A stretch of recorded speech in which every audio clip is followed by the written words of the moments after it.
श्यामपुर गांव में एक घर था जहां सालों से कोई नहीं रहता था।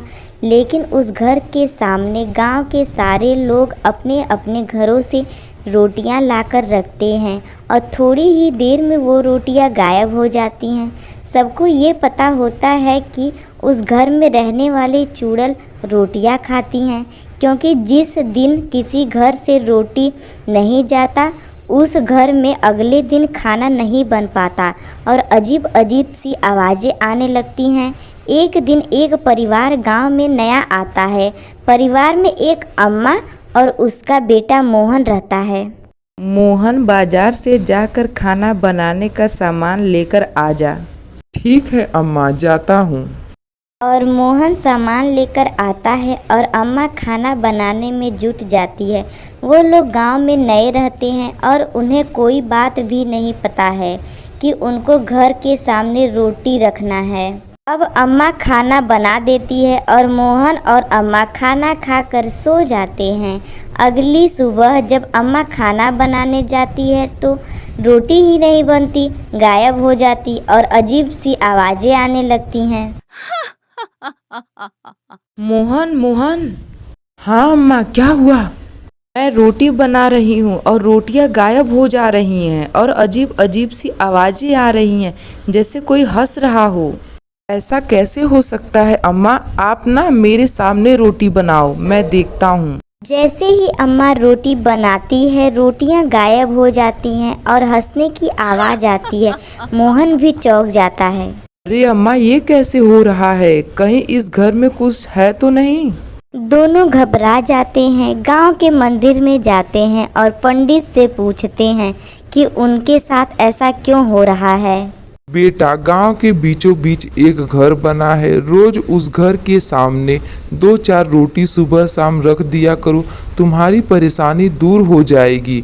और उस घर के सामने जाकर कहना कि खाना बनते ही रोटी सबसे पहले इस घर के सामने रख जाऊंगी। लेकिन पंडित जी, ऐसा क्यों?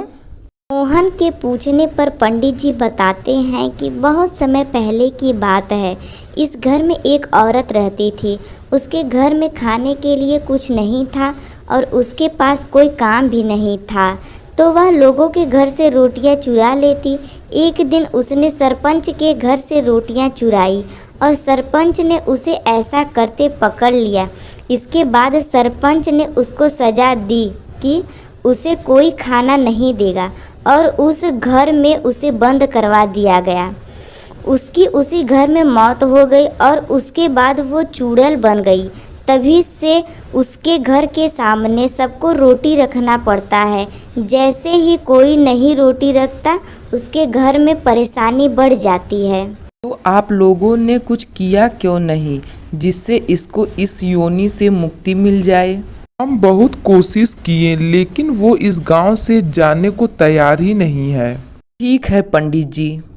मोहन अम्मा को लेकर वहाँ से चला जाता है और पंडित जो कहता है वही मोहन करता है। और घर जाकर, अम्मा आज अच्छा खाना बनाओ, पूड़ी, हलवा, खीर और सब्जी।